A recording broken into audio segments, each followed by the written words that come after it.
Hello friends, a very welcome to our World History channel dedicated to MNS aspirants.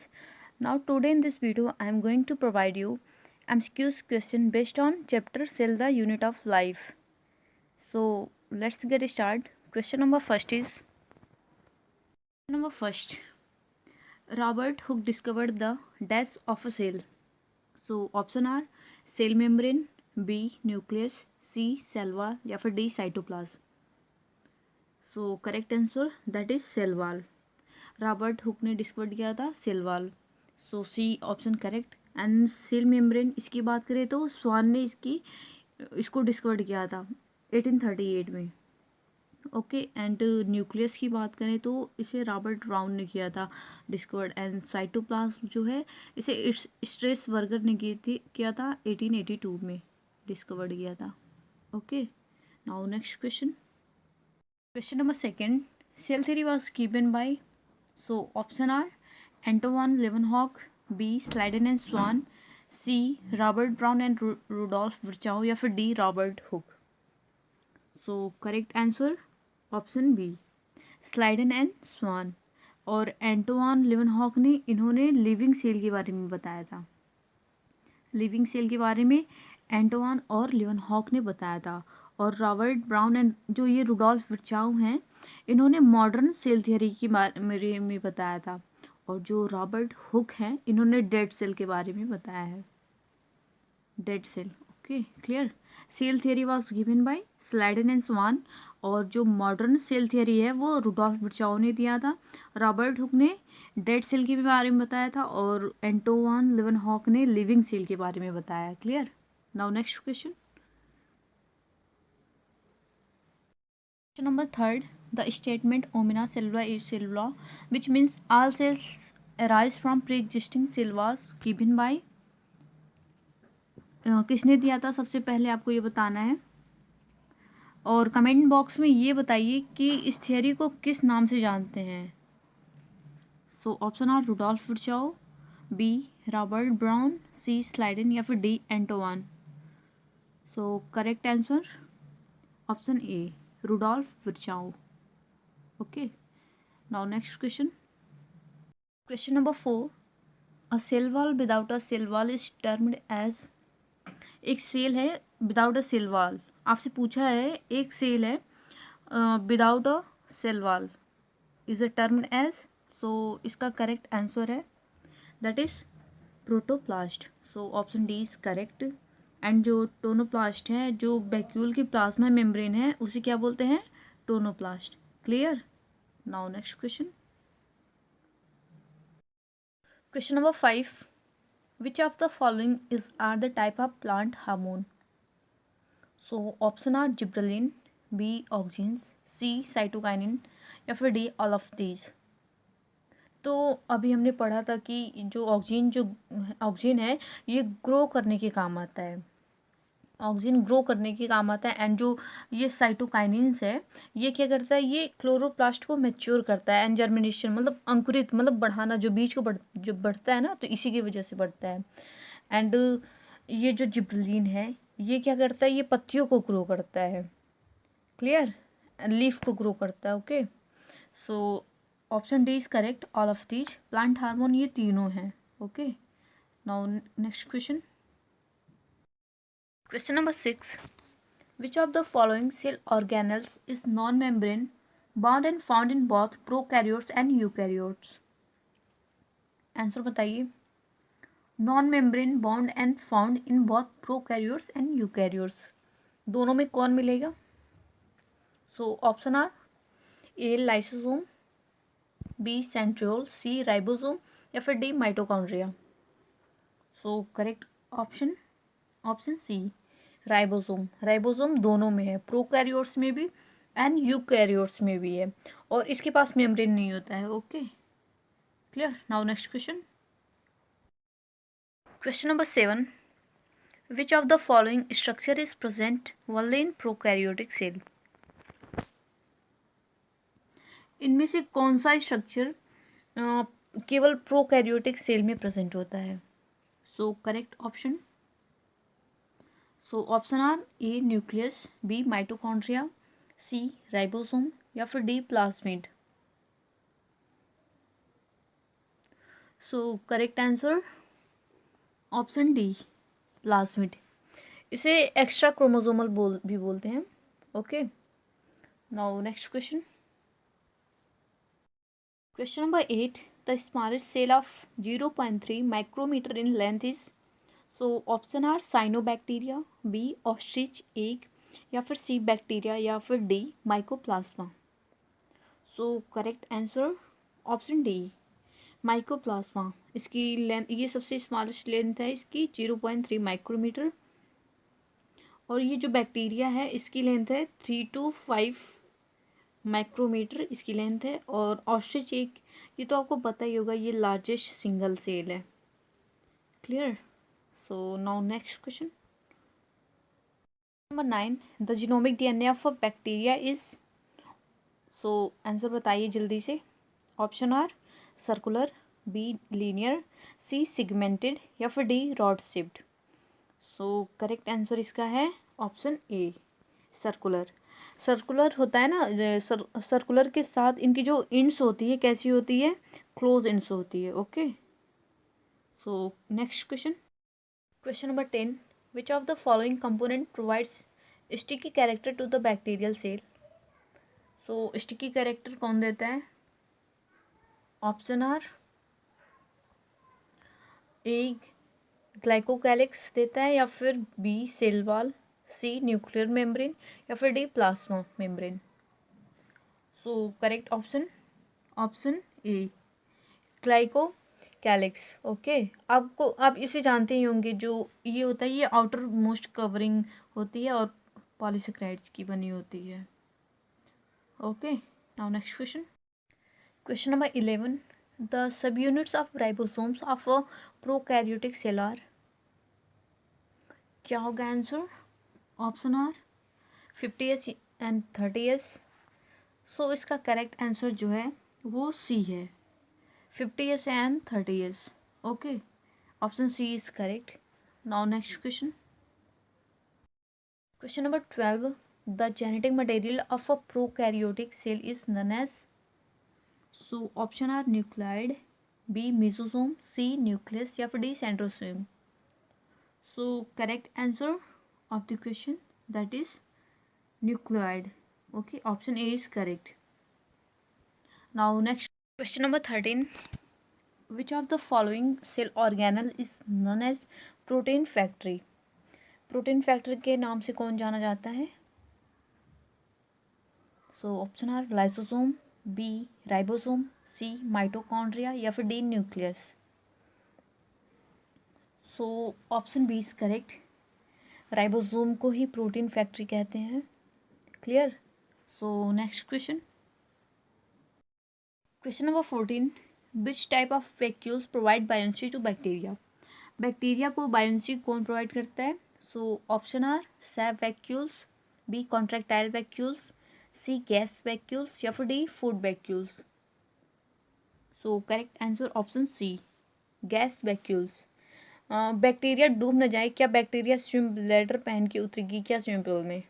नहीं, bacteria डूब न जाए उसके लिए गैस वैक्यूल्स जो होता है ना उसके अंदर नेचुरली प्रेजेंट होता है। क्लियर? और ये जो सैप वैक्यूल्स है, ये जो सैप वैक्यूल्स है ये प्लांट में पाए जाते हैं। एंड ये जो फूड वैक्यूल है ये डी वाला, ये डाइजेशन के लिए होता है। और कॉन्ट्रैक्टाइल वैक्यूल जो होता है ये ऑस्मो रेगुलेशन के लिए होता है। Clear? Now next question. Question number 15, which of the following is not a structure of prokaryotic flagella। Prokaryotic flagella का कौन सा स्ट्रक्चर नहीं होता है? So option are centriole, B filament, C hook, या फिर D basal body. So correct option option A centriole. आप जानते ही होंगे प्रोकैरियोटिक फ्लैजिला में सेंट्रियोल की बात नहीं होती है। Clear? Now next question number 16, the dash are small bristle-like fibers sprouting out of the bacterial cell। So option are pili, B fimbriae, C mesosome, या फिर D cilia। So correct option that is fimbriae. Option B is correct, fimbriae. अगर pili की बात करें तो ये elongated tubelight structure होता है, क्लियर, और प्रोटीन की बनी होती है। मीसोसोम की बात करें तो ये सेल रेस्पिरेशन में काम आता है और प्लाज्मा मेम्ब्रेन का होता है invagination. Okay, so clear. Now next question, question number 17, the animal cell is different from a plant cell in having. क्या इसमें अलग होता है? Option are ribosome, B nucleus, C Golgi apparatus या फिर D centrosome. So correct answer that is centrosome. D option is correct. आप इसे सेंट्रोल्स भी कहते हैं, सिर्फ एनिमल में प्रेजेंट होता है ये। Okay, so next question, question number 18, gas vacuoles are found in. Gas vacuole आपको कहाँ मिलते हैं? जिन्हें स्यूडोबैक्यूल भी बोलते हैं। So option are A blue green algae, B green and purple bacteria, C bacilli या फिर D A and B. So correct answer that is D A and B. आपको पता होना चाहिए जो गैस स्पेक्यूल्स होता है ये ब्लू ग्रीन एल्गी में भी और ग्रीन में भी, मतलब पर्पल बैक्टीरियल में भी होता है। Okay, so next question, question number 19, the main chemical component of fungal cell wall is. Main chemical component of fungal cell wall is. Option are peptidoglycan, B chitin, C hemicellulose या फिर D pectin. बहुत ही simple question है ये। So option chitin, option B is correct. Now next question, 20, which of the following cell organelles is not considered as a part of an endomembrane system? सो इसमें से endomembrane system का part नहीं है, कौन सा? So option are A mitochondria, B E R, C Golgi complex या फिर D lysosome. So correct answer option A mitochondria, endomembrane का पार्ट नहीं है ये। Okay, so next question, question number 21, a cell organelle X is divided into two types on the basis of a cell organelle Y that helps in the protein synthesis. Identify X and Y respectively. So option are Golgi complex and ribosome, B lysosome and ER, C ER and ribosome and D है ER mitochondria. So correct option that is ER and ribosome. Okay, so next question. Question number 22. Which of the following cell organelle is responsible for the synthesis of steroids and lipids? So option are mitochondria, B ribosome, C HER या फिर D RER. So correct answer option C SER. So SER का क्या काम है? ये lipids and जो steroids है इसका सिंथेसिस करना होता है इसको। ओके, और जो आर है ये प्रोटीन का सिंथेसिस करता है, क्लियर। और जो माइटोकॉन्ड्रिया है ये तो आपको पता ही होगा क्योंकि ये एटीपी का सिंथेसिस करता है। ये आपके लुसेंट में भी दिया और ये सारा एनसीईआरटी का है, क्लियर। सो और ये राइबोसोम जो है ये भी प्रोटीन का सिंथेसिस करता है, क्लियर। माइटोकॉन्ड्रिया एटीपी का सिंथेसिस करता है, राइबोसोम ये प्रोटीन का सिंथेसिस करता है, आर है ये भी प्रोटीन का सिंथेसिस करता है, और जो एसईआर है ये आपका लिपिड एंड स्टेरॉइड्स का सिंथेसिस करता है, clear. So next question, question number 23, large number of RER are found in the cell actively involved in. So option are lipid synthesis, B protein synthesis, C steroid genesis या फिर D starch synthesis. अभी just बताया है तो इसका answer है protein synthesis. Okay, so next question, question number 24, which of the following is common to both ER and Golgi complex. So option are both are double membrane bound, B both have cisternae, C both contain their own DNA या फिर D both are semi autonomous organelles. So correct answer that is both have cisternae. B option is correct. दोनों के पास cisternae होती है, दोनों के पास DNA है ही नहीं, सेमी ऑटोनोमस होता ही नहीं. Okay, so option B is correct. So now next question. Question number 25. Which of the following cell organelles is involved in the synthesis of the cell organelle that contain hydrolytic enzyme? So option are mitochondria, B Golgi apertures, C plastid या फिर D nucleus. So correct option B Golgi apertures. Golgi apertures का काम क्या होता है? ये lysosome को बनाता है और उसमें भर भर के हाइड्रोलिटिक एंजाइम रखता है. Clear? So next question. Question number 26. Which of the following vacuoles help in osmo regulation in amoeba? अभी कुछ देर पहले मैंने ऑस्मो रेगुलेशन की बात की थी, आपको याद ही होगा, तो आप डायरेक्ट आंसर देंगे. अमीबा वगैरह में यही तो होता है ऑस्मो रेगुलेशन. जैसे हमारे में क्या होता है, जो हमारी किडनी होती है ये काम करती है ना, वैसे ही इसमें कौन काम करेगा? Contractile vacuoles. क्लियर? 26 का option A contractile vacuoles. So next question. Question number 27. The vacuoles which help in the digestion of food particles engulfed by protista. उसी से रिलेटेड क्वेश्चन है ये. वैक्यूल्स का ही नाम बताना है. खाने से रिलेटेड देख लो, आंसर क्या आ जाएगा? Option A food vacuole. Okay, खाने को इनगल्फ करना, बस इतना ही नाम है, सिंपल सा. Clear? So next question. Question number 28. Which of the following stain is used to observe mitochondria? Mitochondria को ऑब्जर्व करने के लिए कौन सा स्टेन डालते हैं? So option are gram stand, B सैफ्रनिन या फिर सी जेनेस्क्रीन या फिर D methylene blue. So correct option that is जेनेस्क्रीन. NCERT लिखती है ना, बिना स्टेनिंग के आप माइटोकॉन्ड्रिया को नहीं देख सकते हैं. So option C is correct, Janus green. So now next question. Question number 29. Which of the following cell organelle is known as power house of the cell? Power house of the cell कौन है? So option are Golgi apertures, B ER, C lysosome या फिर D mitochondria. So correct option है option D mitochondria. Mitochondria को ही हम power house of the cell कहते हैं. और इसमें माइटोकॉन्ड्रिया है तो मतलब एक से ज़्यादा.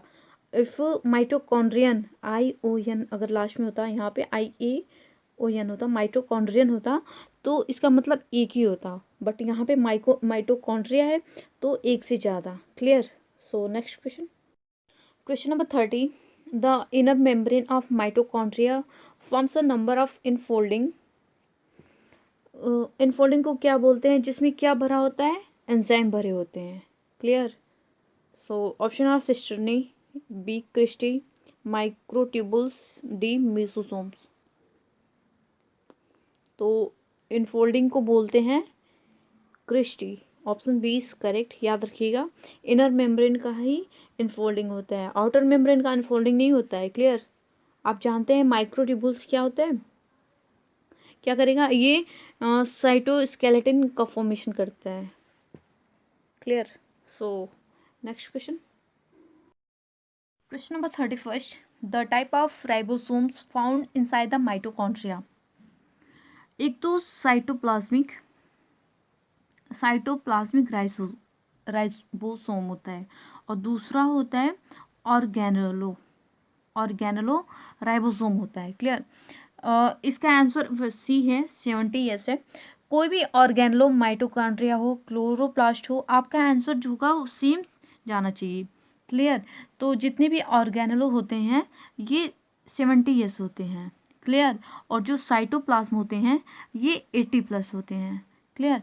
और जो प्रोकैरियोटिक में भी 70 यस राइबोसोम होते हैं एंड यूकैरियोटिक में 80 राइबोसोम होते हैं. लेकिन ऑर्गेनल राइबोसोम बोल देते हैं तो 70 क्योंकि एनसीईआरटी लिखती है ऐसा. सो इसका आंसर 70S है। ऑर्गेनलो होगा तो 70S है, और फिर अगर साइटोप्लाज्म है तो 80S प्लस है, 80S है। Clear. So next question number 32, the plastid which store proteins are, जो प्रोटीन को स्टोर करें। Option A amyloplast, B aleuroplast, C chromoplast या फिर डी एल्यूरोप्लास्ट। तो जो प्रोटीन को स्टोर करे, ऑप्शन बी एल्यूरोप्लास्ट, ये प्रोटीन को स्टोर करता है, और एमाइलोप्लास्ट जो है ये स्टार्च को स्टोर करता है। Clear. So next question 33, which of the following plastid is coloured and contains carotenoids. कौन होते हैं कलर्ड एंड किन में होता है carotenoids. So option are aleuroplast, B elaioplast, C chromoplast या फिर डी क्रोमोप्लास्ट। सॉरी, ये 2 बार रिपीट हो गया, chromoplast. So option D is correct, chromoplast. Chromoplast ये कलर्ड प्लास्टिड होते हैं। Clear. So next question number 34, which type plastid contains chlorophyll and responsible for photosynthesis. Option are chloroplast, B chromoplast, C elaioplast या फिर D aleuroplast. So correct answer option A chloroplast. Clear. Now next question number 35, the orange colour of carrot root is due to the presence of. Orange colour root जो होता है क्यों, किसके कारण ऐसा हो रहा है।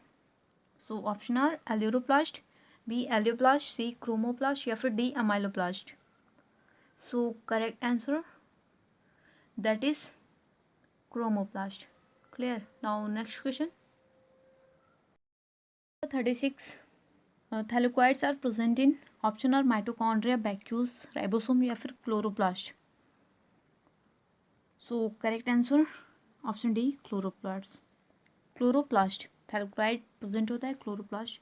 Clear. Now next question number 37, which of the following statement is incorrect with respect to ribosomes. So option are the type of ribosomes of prokaryotes is 70S, B ribosomes were discovered by George Palade, C ribosomes are also known as protein factories या फिर D they are made of RNA only। So correct answer option D है, क्योंकि यहाँ पे बस RNA only दे रखा है, लेकिन होता है RNA प्रोटीन होता है। क्लियर। तो डी रॉन्ग है, जॉर्ज पलाडी ये वाला क्लियर है। क्लियर। और ये आरएनए के साथ प्रोटीन भी होता है, ना कि आरएनए ओनली। सो इसलिए ये गलत है। जॉर्ज पलाडी सही है, 70S सही, प्रोटीन फैक्ट्रीज भी सही है। सो ऑप्शन डी गलत है। So next question number 38, centrosome is an organelle containing 2 cylindrical structure called. क्या बोलेंगे आप उन्हें, आपस में होते हैं ना perpendicular. So option are cristae, cisternae, centrioles या फिर थैलेकोइड। सो आपस में परपेंडिकुलर होते हैं इस तरह। So option C is correct, centrioles. Clear. Now next question number 39, the nucleus was discovered dash by dash in.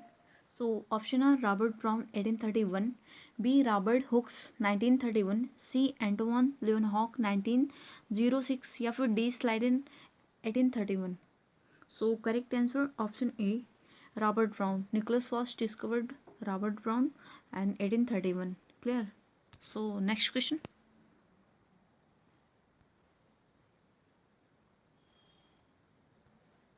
40, what is common in mitochondria, chloroplast and nucleus. आपको इनमें से कॉमन कौन लग रहा है, इनमें कॉमन क्या है। First, they are double membrane bound, B they are included in endo membrane system, C they are single membrane bound organelles या फिर D they have 80S ribosome. So correct answer option A they are double membrane bound. Clear. आपको मालूम है ना MNC MNC, तीनों के तीनों double membrane होते हैं ना, तो option A is correct. Mitochondria और न्यूक्लियस, क्लोरोप्लास्ट। ये ट्रिक है याद करने का, MNC आप कर सकते हो, MNC, mitochondria, nucleus and chloroplast, ये तीनों डबल मेम्ब्रेन बाउंड होते हैं। Clear. So next question, question number 41, the structure present inside the nucleus responsible for ribosome unit formation is. So option are nucleus, B mesosomes, C DNA या फिर D nucleoplasm. So correct answer option A nucleolus. अब mesosomes, अब इसका क्या काम होता है, ये सेल रिस्पायरेशन में काम आता है, DNA रेप्लिकेशन काम होता है, सेल रिस्पायरेशन, सेल डिवीज़न, ये सब इसी के काम होते हैं म्यूसोसोम्स के। और DNA जो होता है ये जेनेटिक मटेरियल होता है। और न्यूक्लियोप्लाज्म जो है ये क्या करता है, इसमें ये मैट्रिक्स होता है, इसके अंदर ही जितने न्यूक्लियस होते हैं, न्यूक्लियोप्लाज्म के अंदर ही न्यूक्लियोलस डुबकियाँ लगा रहे होते हैं। क्लियर। न्यूक्लियोप्लाज्म जो होता है इसके अंदर जो न्यूक्लियोलस होते हैं ना, इसके अंदर ही न्यूक्लियोलस डुबकियाँ लगा रहे होते हैं। क्लियर। सो 41 का आंसर न्यूक्लियोलस है। So next question, 42, chromatin found in nucleus was discovered by.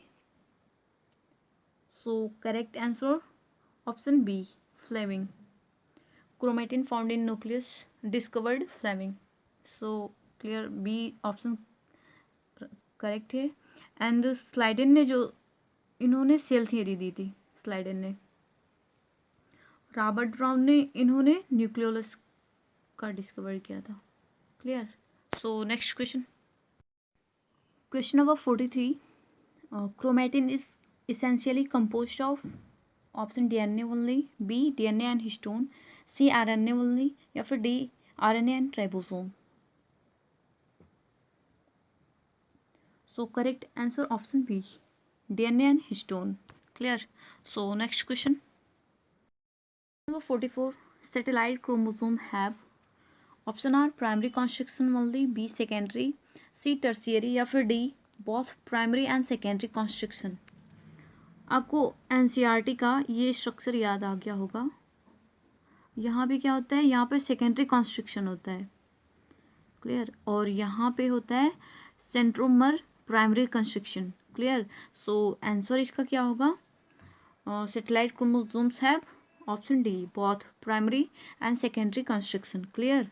So option D is correct. So next question, number 45, a plant cell wall is mainly compose of, और ये आज का लास्ट क्वेश्चन है।